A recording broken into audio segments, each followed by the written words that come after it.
Um feliz sábado a todos e a todas. Para nós é um motivo de grande alegria, grande satisfação estudarmos mais uma vez essa lição maravilhosa concernente ao livro de Êxodo. E hoje, especificamente, nós estaremos revisando a lição número 9, que fala sobre vivendo a lei. E para introduzir essa lição, o verso que gostaríamos de ler com vocês se encontra no livro de Êxodo, no capítulo 20, versículo 22 e versículo 23. Vem comigo na leitura. Então o Senhor disse a Moisés: assim você dirá aos filhos de Israel: vocês viram que dos céus eu lhes falei, não façam deuses de prata ao lado de mim, nem façam para vocês deuses de ouro. Na verdade, esse texto aqui, ele traz uma abordagem sobre a verdadeira adoração, né? Sobre o sentido da adoração, sobre o realizar da adoração. E quando a gente vive, do ponto de vista prático, a religião que nós cremos, nós vivemos em felicidade, nós vivemos em harmonia, nós vivemos em alegria, porque o nosso Deus é o Deus da alegria. E Deus, ele estabeleceu a sua lei, como nós vimos em Êxodo capítulo 20, os 10 mandamentos. Os primeiros 4 mandamentos, amar a Deus sobre todas as coisas, os 6 últimos mandamentos, amar o próximo como a si mesmo. E ao longo das Sagradas Escrituras, nós encontramos, é importante registrar, principalmente ali no Pentateuco, para os judeus a Torá, nós encontramos algumas leis que elas são importantes. Nós temos a lei moral, que é os 10 mandamentos, a lei de saúde, né, que como Deus ensina que seus filhos devem se comportar naquilo que eles se alimentam, estabelecendo o que deve e o que não deve comer, e outros princípios importantes para a saúde. Então, a lei moral, a lei de saúde, a lei cerimonial, que dizia respeito a todas as cerimônias que apontavam exatamente para aquilo que Cristo haveria de vir e fazer pela humanidade. E, por fim, nós temos a lei civil.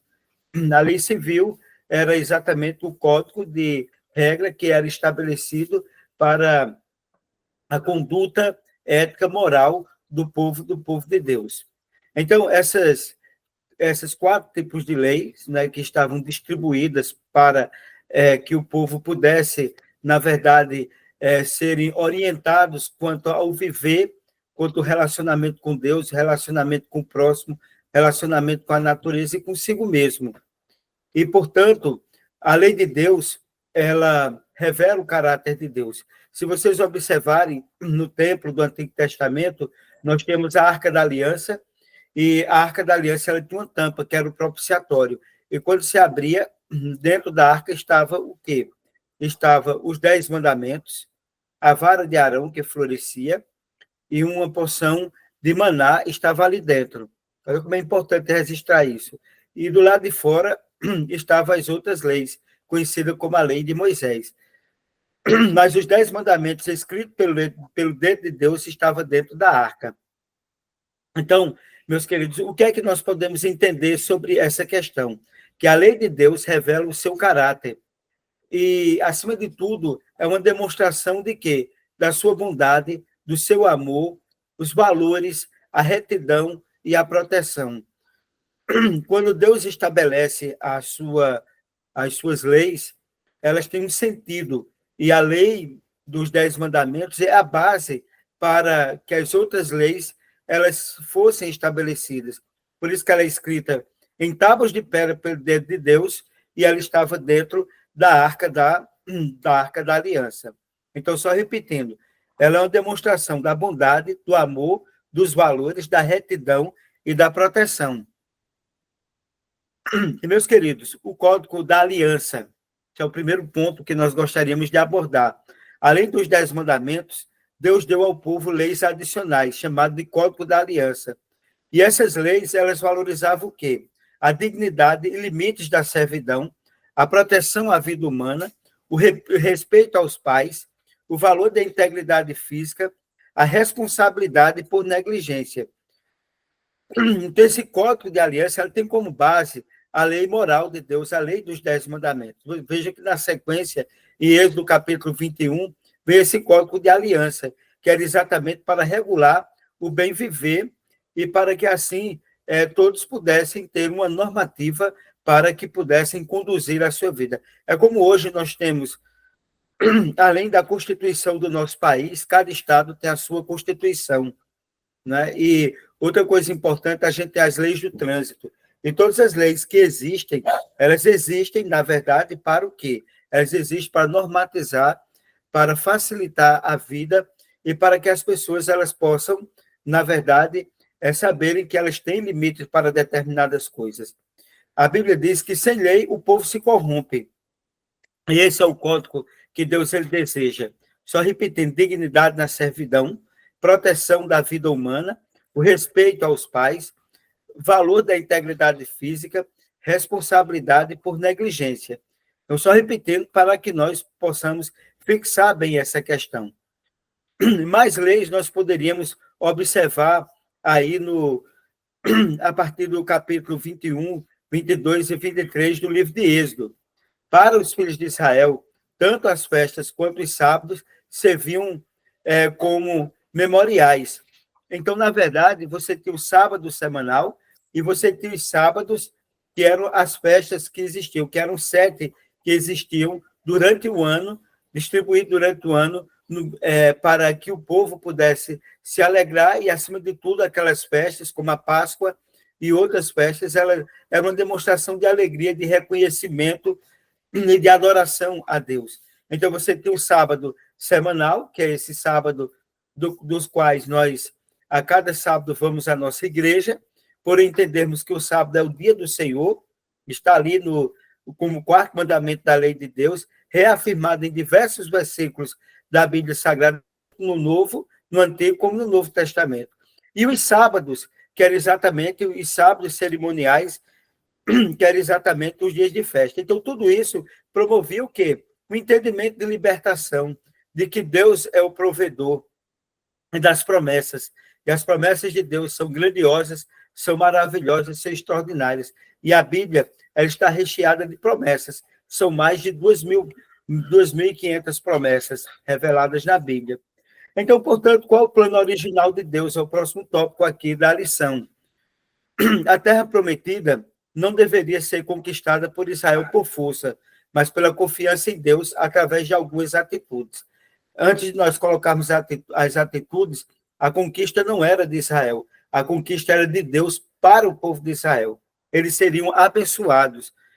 E qual deveria ser a atitude deles? Primeiro, ouvir a voz de Deus. Depois, evitando que Deus ele tivesse uma ira contra o seu povo. Outra coisa importante seria obedecer a sua palavra. E outra coisa também é observar a sua aliança.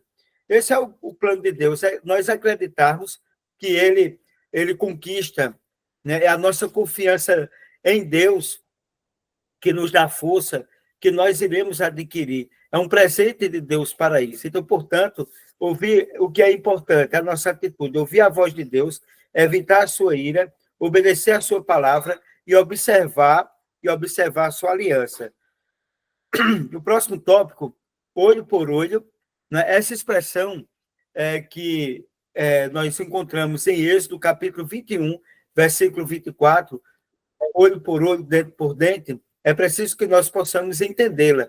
Jesus reinterpretou a lei do olho por olho, dente por dente, mostrando que seu verdadeiro propósito não era incentivar a vingança, mas, acima de tudo, preservar a justiça, evitar retaliações e promover reconciliação.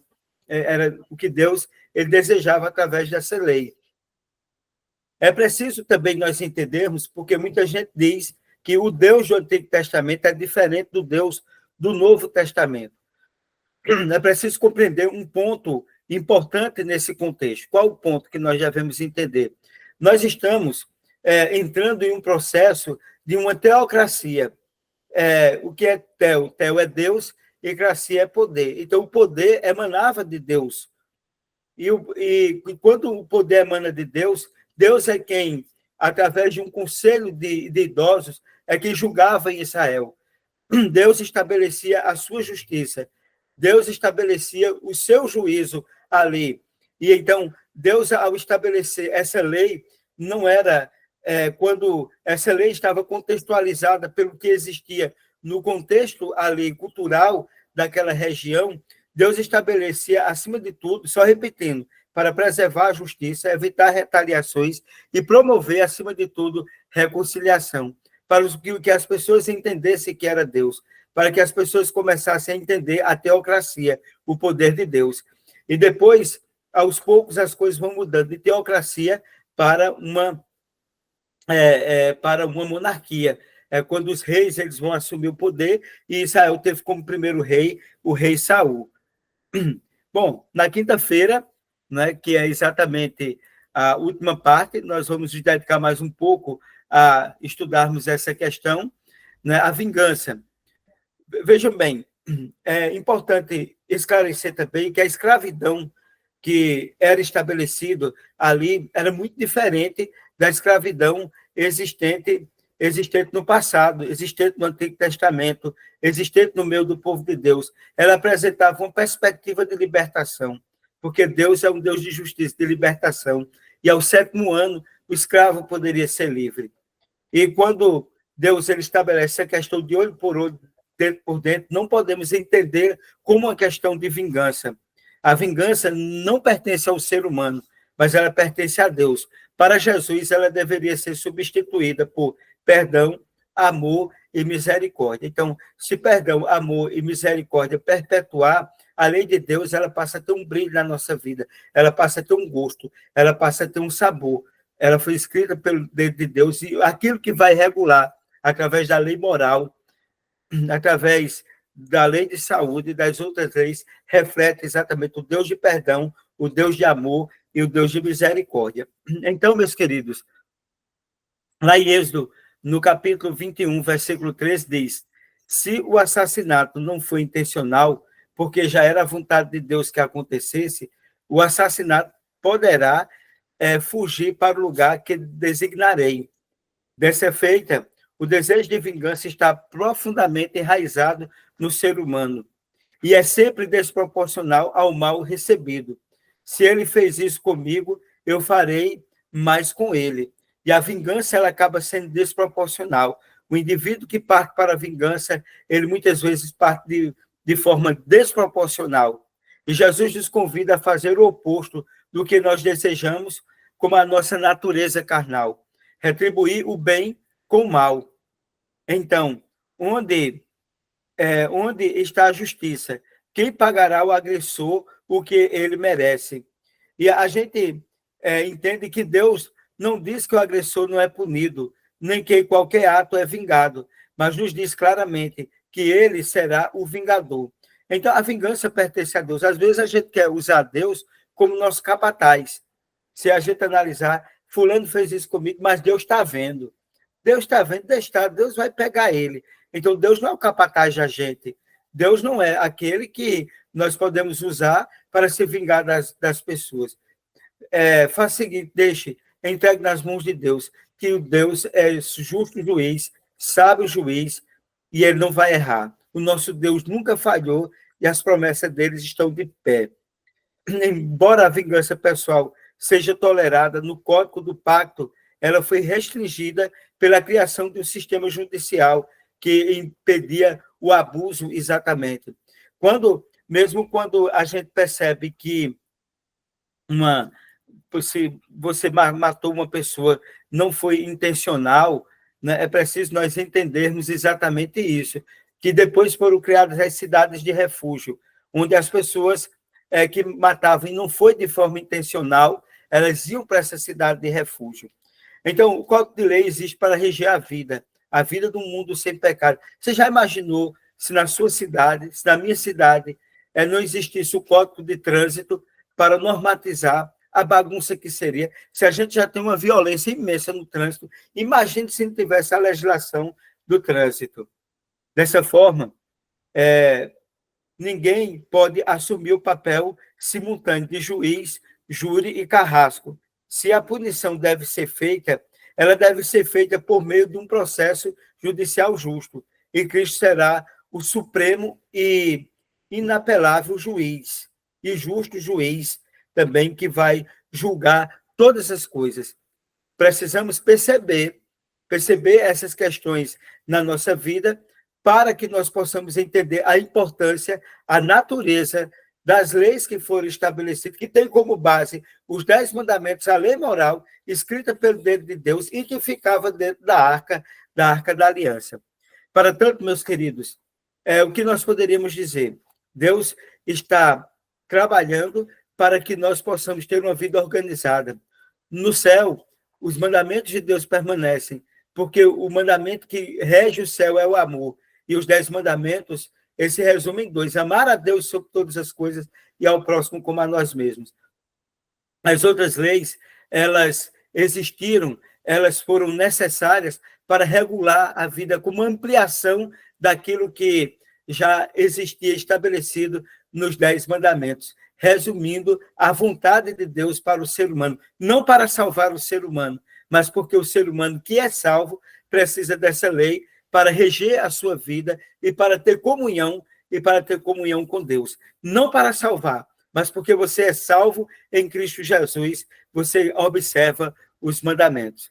Dessa feita, nós agradecemos a presença de todos em mais um estudo da lição, desejando que nós possamos, com a direção de Deus, fazermos a sua vontade, compreendermos o seu amor, compreendermos a sua lei, que foi escrita com o dedo dele, que essa lei, ela representa o caráter de Deus.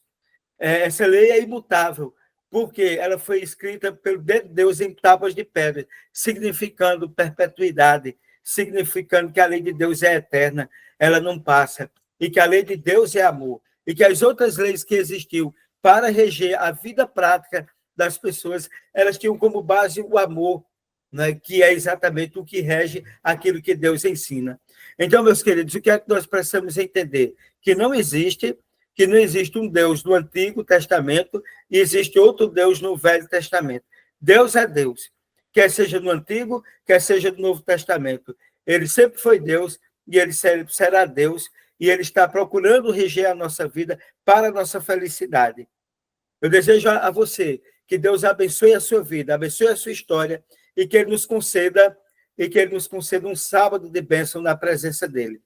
Nesse momento, eu gostaria de convidar você para nós fazermos uma oração. Vem comigo na oração, vamos orar? Feche os seus olhos aí onde você está. Amado Deus, querido Pai, nós te agradecemos, Senhor, pela oportunidade de, mais uma vez, estarmos com essas pessoas que nos acompanham através das redes sociais, através do seu equipamento eletrônico, que esse estudo abençoe a vida de cada uma, de cada pessoa, ao sabermos que Deus estabeleceu os 10 mandamentos como forma de transcrever o seu caráter, de transcrever a sua bondade, o seu amor, a sua misericórdia. Eles vieram para complementar aquilo que era a base, os 10 mandamentos, para regular a vida das pessoas, para que as pessoas não andassem dispersas. Nós te pedimos, Senhor, que tu nos ajude para que possamos observar as tuas leis com alegria em nosso coração, com felicidade em nosso coração, para que assim, Senhor, nós não sintamos que nós estamos carregando um fardo pesado. Nós te agradecemos por tudo, abençoe a cada pessoa que nos acompanhou, em nome de Jesus. Amém. Meu querido amigo, minha querida amiga, mais uma vez foi um motivo de grande alegria, de grande satisfação estarmos juntos. Peço a você que dê um like aí no nosso canal. Se você não se inscreveu, se inscreva em nosso canal e compartilhe o nosso canal para que possamos abençoar a vida das pessoas. E até o próximo sábado, se Deus assim o permitir.